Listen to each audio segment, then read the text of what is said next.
Hey, welcome in. Well, Canada, you knew that re-electing Justin Trudeau was just going to bring you more embarrassment. There's no way this couldn't have been known, and yet you re-elected him anyway.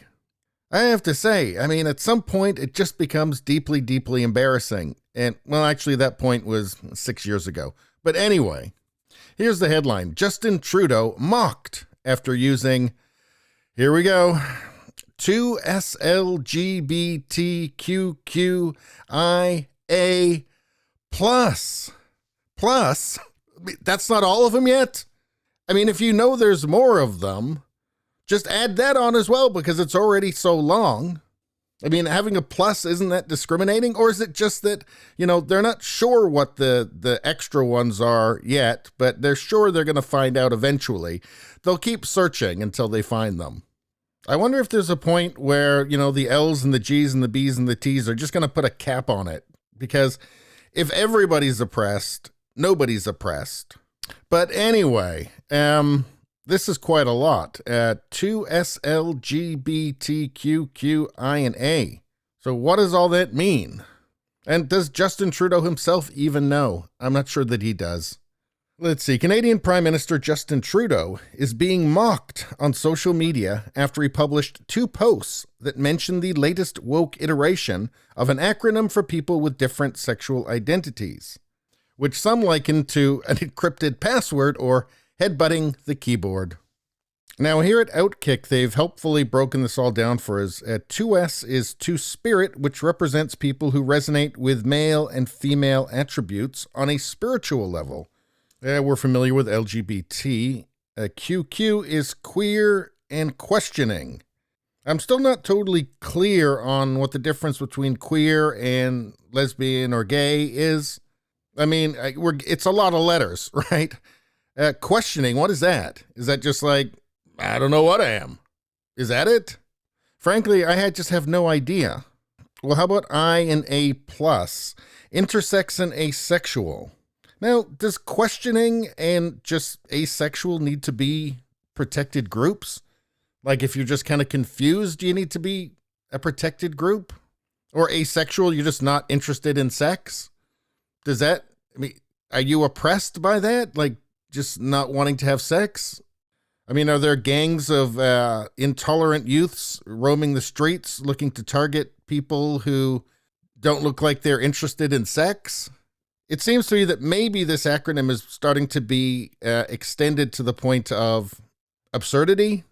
And of course, the plus, I believe, is just, we don't know who they are yet, but we're going to find them. They might be people that are attracted to avocados. I don't know. All I know is that if they exist, they need to be protected. Now, what was the tweet? Here's Justin Trudeau. People across the country are lighting candles to honor Indigenous women, girls, and 2SLGBTQQIA plus people who are missing or have been murdered. We must continue to work together, raise awareness, and advocate to end this ongoing national tragedy. Now, if you're going to talk about missing Indigenous women and girls in Canada, that's a real thing. And I think as Prime Minister, maybe just talk about that separately from this big acronym that you have extended out to the point of absurdity. Maybe you don't need to include asexual people or questioning people, whatever that means, in this tweet. It seems to trivialize the message that you're trying to say. It doesn't seem like something that a prime minister should do. It doesn't seem like something that somebody who is serious should do. What this seems like is an attempt to absolutely maximize political capital from his tweet. You've got the plus in there. You don't even know who they are.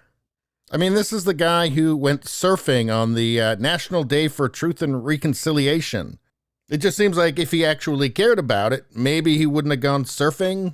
But, we're talking about Trudeau here, right? Anyway, the internet had things to say about this. Matt Walsh said, is that the actual acronym now, or did his cat walk across the keyboard? Oh, Gad Sad got in on it, of course. He said, quote, what about the F hashtag, just a long line of nonsense here. Their lived experiences matter too. Please be more inclusive.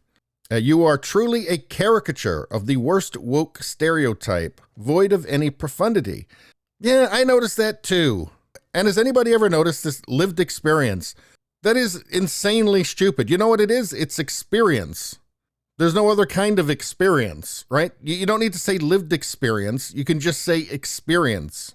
I think the goal of saying lived experience is to give a false gravity to just anecdotal stories. There's just no point in Trudeau even trying to be serious anymore. But it's, another example of the shamelessness and emptiness of his virtue signals. Anyway, that's all I got to say about that. Please subscribe, like, and share. That really helps me out. If you just like to listen, there's the podcast Radio Baloney. It's on pretty much every platform. If you look for it, you will find it. Thank you very much. I'll see you next time.